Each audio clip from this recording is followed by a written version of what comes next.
السلام علیکم۔ Bed boys by حرین Fatima, قسط نمبر 16۔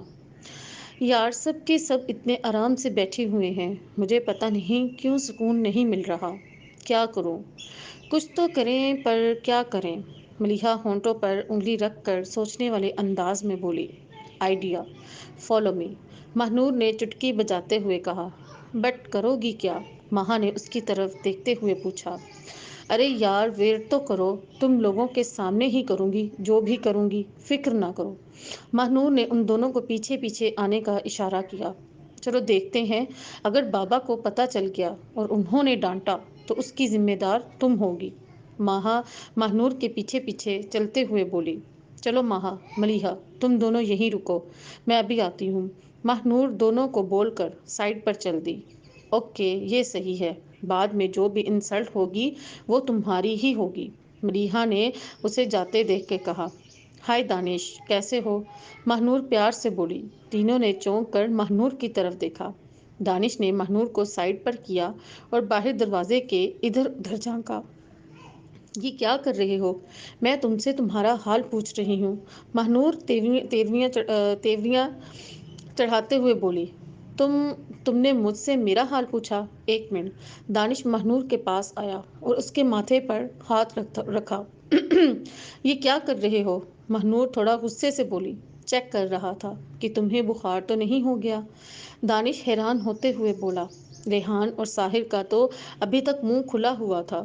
دونوں نے ایک دوسرے کی طرف بے یقینی سے دیکھا، جیسے ایک دوسرے سے کہہ رہے ہوں شاید وہ کوئی خواب دیکھ رہے ہیں۔ برو کیا آپ کو بھی وہی نظر آ رہا ہے جو مجھے نظر آ رہا ہے؟ ساحر آنکھیں مسلتے ہوئے بولا۔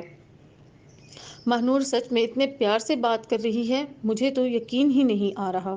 ریحان مہنور کی طرف دیکھتے ہوئے بولا۔ مہنور تم سچ میں؟ دانش ایک بار پھر بولا، جیسے یقین کرنا چاہ رہا ہو۔ ہاں یار تمہارا حال پوچھ رہی ہوں، وہ دراصل مجھے احساس ہو گیا ہے کہ ہم تینوں بہنوں نے آپ تینوں کے ساتھ بہت برا کیا ہے، ہمیں ایسا نہیں کرنا چاہیے تھا، اس لیے ہم نے آپ تینوں بھائیوں کے لیے سوری گفٹ پلان کیا ہے، جگہ میں آپ کو سینڈ کر دوں گی۔ ماں اتنی میٹھی آواز میں بولی کہ دانش اس کی آواز میں ہی گم ہو گیا۔ اوپر سے مہنور کا دانش اور اس کے بھائیوں کو چوزے بولنے کے بجائے عزت دینا۔ دانش کے ساتھ ساتھ ریحان اور ساحر بھی حیران تھے۔ او ہیلو لڑاکا عورتیں اور گفٹ، وہ بھی ہمارے لیے، بات ہضم نہیں ہو رہی۔ برو کیا میں سچ سن رہا ہوں؟ دانش اپنی ٹون میں واپس آتے ہوئے بولا۔ برو مجھے بھی یقین نہیں آ رہا۔ برو کہیں یہ ہمیں جھوٹ تو نہیں بول رہی، کہیں یہ ہمیں کسی پنگے میں نہ پھنسا دیں۔ ساحر نے دانش کی سائڈ لی۔ ہمیں نہیں چاہیے تمہارا گفٹ، اپنے پاس رکھو اپنا گفٹ۔ ساحر مہنور کی طرف دیکھتے ہوئے بولا۔ برو کیوں نہیں چاہیے گفٹ؟ مجھے چاہیے گفٹ کے نام پر۔ دانش جلدی سے بولا۔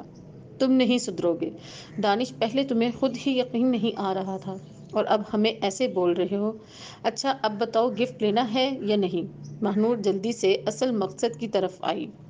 تم تینوں سچ میں گفٹ ہی دے رہی ہو نا؟ ریحان نے غور سے مہنور کی طرف دیکھا۔ ریحان بھائی سچی میں گفٹ ہی ہے، مہنور معصومیت سے بولی۔ پہلی بات ہمیں تمہارے گفٹ کی ضرورت نہیں ہے، دوسری بات ہم خود ڈھونڈ لیں گے، دانش مزے سے بولا۔ ہاں ہاں بے وقوفوں کا سردار، مہنور دل ہی دل میں ہنسی۔ ایک بار سوچ لو گفٹ لینا ہے یا نہیں، مہنور نے کہا۔ کہا نا لے لیں گے، ساحر مزے سے بولا۔ برو ہمیں کس چیز کی ضرورت ہے؟ اللہ تعالیٰ کا دیا ہوا سب کچھ تو ہے، تمہاری وجہ سے اس لڑکی کے سامنے ہماری انسلٹ ہوگی، اگر کوئی گفٹ نہ ہوا تو؟ مہنور کے جانے کے بعد ساحر بولا۔ سوری برو، پتہ نہیں بس منہ سے نکل گیا، مجھے بھی سمجھ نہیں آ رہا کیسے نکل گیا منہ سے، دانش بولا۔ اچھا اب کوئی بات نہیں، اٹس اوکے۔ ویسے برو دیکھیں تو یہ لڑکیاں ہمارے بارے میں کیسا سوچتی ہیں؟ ساحر بھی سوچنے والے انداز میں بولا۔ کیا گفٹ ہو سکتا ہے برو؟ یہ لڑاکا عورتیں اتنی اچھی کیسے ہو گئی ہیں؟ وہ لڑاکا عورتیں جو ہم سے ہر وقت لڑتی رہتی ہیں، وہ ہمیں گفٹ دے رہی ہیں؟ دانش تھوڑی تلے ہاتھ ٹکائے بولا۔ اب یہ باتیں چھوڑو، مہنور نے جگہ ٹیکس کی ہے، یہ تو وہی جا کر پتہ چلے گا کہ کیا گفٹ ہے۔ اچھا اب بتاؤ کیا کر کے آ رہی ہو؟ مہا نے واپس آنے پر اس سے پوچھا۔ کچھ بھی نہیں، بس ایک گفٹ دیا ہے ان تینوں چوزوں کو، مہنور صوفے پر بیٹھتے ہوئے بولی۔ کیا؟ ماہا اور ملیحہ ایک جھٹکے سے بولی۔ ہاں، گفٹ دے کر آ رہی ہوں، ماہنور اطمینان سے بولے۔ سیریسلی ماہنور، تم انہیں گفٹ دے کر آ رہی ہو؟ تمہیں شرم آنی چاہیے، ماہا غصے سے بولی۔ ہاں ماہنور، تم نے حد کر دی ہے، تم نے تو اپنی پارٹی ہی بدل لی ہے، تمہیں سچ میں شرم آنی چاہیے، ملیحہ بھی غصے سے بولی۔ پر میں ماہنور کے بولنے سے پہلے ہی ماہا بول اٹھی۔ کیا پرور، کچھ نہیں، ارے تم ہماری بہن ہو، تھوڑا بہن ہونے کا ہی احساس کر لیتی، ایسا کون کرتا ہے؟ ہاں ہم تو، تم کہہ رہی تھی کہ تنگ کرنے جا رہی ہو۔ ماہا نے اسے ڈپٹا۔ تم نے اچھا نہیں کیا ماہنور، تم نے گفٹ ہی دینا تھا تو کسی اور کو دے دیتی، ملیحہ بھی غصے سے بولی۔ چپ کرو تم دونوں، میری ہی بہنیں ہو نا، تم دونوں ایسے کیسے سوچ سکتی ہو؟ پاگل عورتوں، پہلے پوری بات تو سن لیتی، جلدی سے منہ پھاڑ لیا۔ ماہنور نے غصے سے دونوں کو چپ کروایا۔ اچھا اب بولو، ماہا خاموش ہوتے ہوئے بولی۔ اگر تم دونوں کو پتہ چلے گا کہ تم دونوں خوش ہو جاؤ گی، ماہنور ہنستے ہوئے بولی۔ اچھا اب بتاؤ تو صحیح، ملیحہ سننے کے لیے بے چین ہوئی۔ خود دیکھ لو، چلو جلدی سے میرے پیچھے، ماہنور بولی اور انہیں پیچھے آنے کا اشارہ کیا۔ تینوں اس جگہ پر پہنچ گئیں جہاں وہ تینوں پہنچتے ہی گفٹ ڈھونڈنا شروع ہو گئے تھے۔ آخر کار انہیں ایک بڑا سارا ڈبہ نظر آیا جسے خوبصورتی سے ریپ کیا گیا تھا۔ دانش رکو ایک منٹ، برو مجھے تو لگتا ہے اس میں انہوں نے بوم لگایا ہے تاکہ ہم تینوں اکٹھے مر جائیں اور کسی کو کانوں کان خبر بھی نہ ہو۔ ساحر گفٹ کو مشکوک نظروں سے دیکھتے ہوئے بولا۔ ساحر کی بات سنتے ہی دانش جلدی سے گفٹ سے دور ہو گیا۔ چپ کرو، اب وہ تینوں اتنی بری بھی نہیں ہیں، ریحان نے ان کی سائیڈ لی۔ ہاں ہاں، آپ تو دن بدن ان کی سائیڈ ہوتے جا رہے ہیں، خود ہی کھول کر دیکھ لیں۔ ساحر نے گفٹ ریحان کے ہاتھ میں تھمایا۔ وہ تینوں کچھ فاصلے پر کھڑی ان کی ساری باتیں سن رہی تھیں اور لطف اندوز ہو رہی تھیں۔ ہاں میں کھولتا ہوں، رکو، ریحان نے جا کر گفٹ کھولنا شروع کیا۔ برو ایک بار پھر سوچ لو، اگر بوم ہوا تو ہم تینوں دار فانی سے کوچ کر جائیں گے۔ اب کی بار دانش بولا۔ ماہنور کہیں تم نے سچ میں؟ ملیحہ تھوڑا سیریس ہوتے ہوئے بولی۔ چپ کرو، ایسا کچھ نہیں ہے، ماہنور نے اسے چپ کروایا۔ ریحان نے گفٹ کھولا تو اندر ایک انویلپ پڑا ہوا تھا۔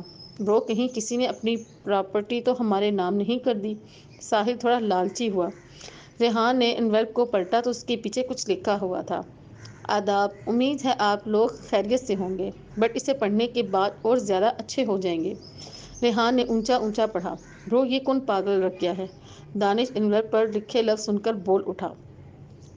پاگل رکھ کر نہیں گیا بلکہ گئی ہے، تم اتنی جلدی بھول بھی گئے کہ ہمیں گفٹ کون دے رہی ہے؟ ریحان نے اسے بتایا۔ چلے برو جلدی سے کھولے اور اندر پڑھیں کیا لکھا ہوا ہے۔ ریحان نے انویلپ کھولا تو سامنے لکھا ہوا دیکھ کر ریحان کا منہ کھلے کا کھلا رہ گیا۔ کیا برو، منہ کیوں کھل گیا؟ ایسا کیا لکھا ہے؟ دانش بے صبری سے بولا۔ دانش نے لیٹر دانش اور ساحر کی طرف کیا، جسے پڑھ کر ان دونوں کے منہ بھی کھلے کے کھلے رہ گئے۔ ایسا کیا لکھا ہے اس میں تم نے؟ ہاں، تینوں کے منہ کھلے کے کھلے رہ گئے۔ ملیحہ نے مزہ لیتے ہوئے ماہنور سے پوچھا۔ سائیکیٹرسٹ کا نمبر اور نام لکھا ہوا ہے، ماہنور ہنستے ہوئے بولی۔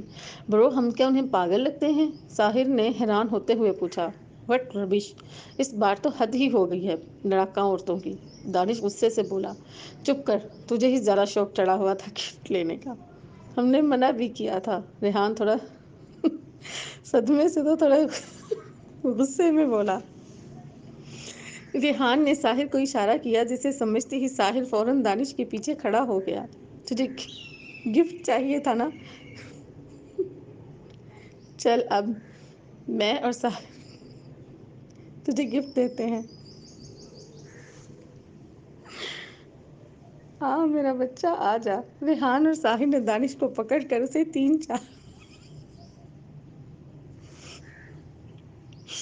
مکہ تین چار مکے رسید کی اور گفٹ چاہیے۔ ساحر اسے مکہ مارتے ہوئے پوچھنے لگا۔ برو مجھے کیا پتا تھا، مجھے تو لگا تھا کہ لڑاکا عورتیں سدھر گئی ہیں، چھوڑے مجھے پین ہو رہا ہے۔ آخری بات دانش نے ساحر سے بازو چھڑاتے ہوئے کہی۔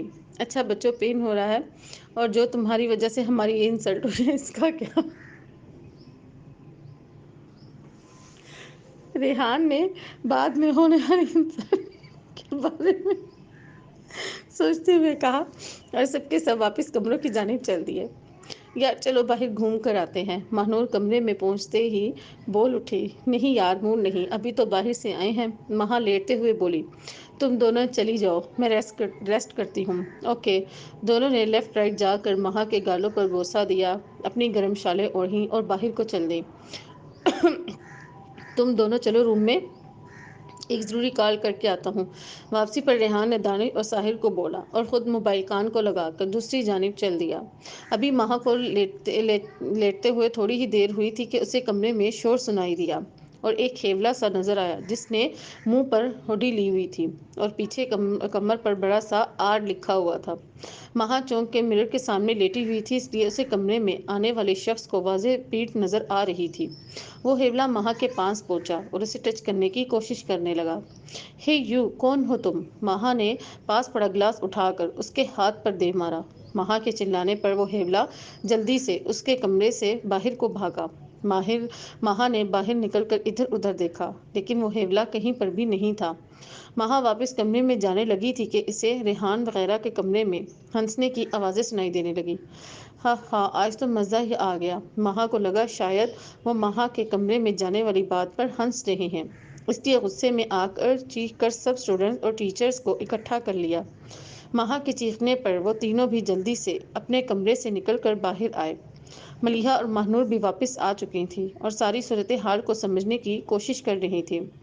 سر، مسٹر ریحان تھوڑی دیر پہلے میرے کمرے میں آئے تھے۔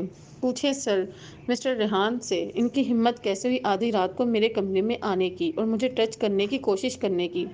انہوں نے مجھے ہراس کرنے کی کوشش کی ہے، میں انہیں کبھی بھی معاف نہیں کروں گی۔ میں ان کے اوپر ہراسمنٹ کا کیس کرنا چاہتی ہوں۔ مہا کو ابھی تک یقین نہیں آ رہا تھا کہ ریحان اس کے ساتھ ایسا کچھ کر سکتا ہے۔ مانا کہ ہمارے بیچ جھگڑے ہوتے رہتے ہیں، اس کے باوجود بھی میں تمہیں ایک اچھا انسان سمجھتی تھی، لیکن رات تو تم نے ساری حدیں ہی پار کر دیں۔ مہا بس روئے جا رہی تھی۔ ملیحہ اور مہنور نے اسے چپ کروانے کی بہت کوشش کی مگر وہ چپ ہونے کا نام ہی نہیں لے رہی تھی۔ ہمیں اپنے برو پر پورا یقین ہے، وہ کبھی بھی ایسا کچھ نہیں کر سکتے۔ تم جھوٹ بول رہی ہو، اپنا کوئی بدلہ لے رہی ہو ہم سے۔ ساحر سے جب برداشت نہ ہوا تو بول پڑا، ریئلی مسٹر ساحر، تمہیں ایسا لگ رہا ہے میری بہن جھوٹ بول رہی ہے؟ شیم آن یو مسٹر ساحر، تمہیں ایسا کیوں لگتا ہے ایک لڑکی ایسا جھوٹ بولے گی اور خود کو سب کے سامنے بدنام کرے گی؟ مجھے تو لگتا ہے تم بھی اپنے بھائی جیسے ہو۔ ملیحہ نفرت سے کہتے منہ موڑ گئی، تم جو بھی کہو ہمیں فرق نہیں پڑتا، ہمیں اپنے برو پر پورا ٹرسٹ ہے۔ ساحر بھی کہتے ساتھ ہی ریحان کی طرف رخ کر گیا جو چپ چاپ کھڑا سب کچھ سن رہا تھا۔ ہاں ہاں، خود بلایا ہوگا اسے اپنے کمرے میں اور اب پاکیزہ ہونے کا ڈرامہ کر رہی ہے۔ ویسے ریحان تو ہے بھی اتنا ہینڈسم، کوئی بھی اس پر پھسل سکتا ہے۔ آس پاس کھڑے سب اسٹوڈنٹس آپس میں چہمگوئیاں کر رہے تھے۔ ہے یو شٹ اپ باسٹرڈ، وہ ایسی لڑکی نہیں ہے، تمیز سے بات کرو۔ ان اسٹوڈنٹس کی بات سن کر ریحان غصے سے پھنکار اٹھا، وہ سچ کہہ رہی ہے، میں ہی رات چھپ کر گیا تھا مہا کے کمرے میں۔ ریحان کی بات پر ساحر اور دانش نے بے یقینی سے ریحان کی طرف دیکھا، جبکہ ملیحہ نے ایک تلخ سی مسکراہٹ ساحر کی طرف اچھالی، جیسے کہہ رہی ہو، سن لی اپنی پاکیزہ بھائی کی سچائی۔